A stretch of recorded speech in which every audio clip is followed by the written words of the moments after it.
Hello friends, welcome back to our channel maths and science trick and toys. आजना video में आपणे जोईशुं धोरण 6 प्रकरण चुंबक, जेमां एक वर्गीकरण छे चुंबकीय वस्तुओं अने बिनचुंबकीय वस्तुओं।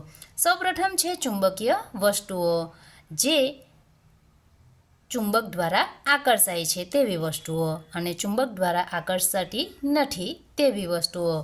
तो आपणे वर्गीकरणनी शरूआत करीए। सौप्रथम छे लोखंड, तो ए छे चुंबकीय वस्तु। त्यारबाद छे एल्युमिनियम, बिनचुंबकीय वस्तु।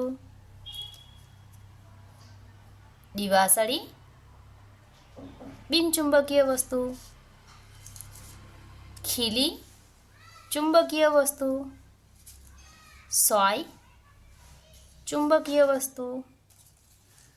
बॉलपेन, बिनचुंबकीय वस्तु।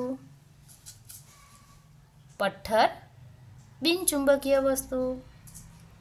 काच, बिनचुंबकीय वस्तु। निकलનું पात्र, चुंबकीय वस्तु। चावी, चुंबकीय वस्तु। तांबाનું पात्र, बिनचुंबकीय वस्तु। रेती, बिनचुंबकीय वस्तु। कोबाल्ट, चुंबकीय वस्तु। तांकणी, चुंबकीय वस्तु। आ प्रकारे આપણે વર્ગીકરણ દ્વારા વિદ્યાર્થીઓને શીખવીએ તો તે ખૂબ જ સરળતાથી શીખી શકે છે।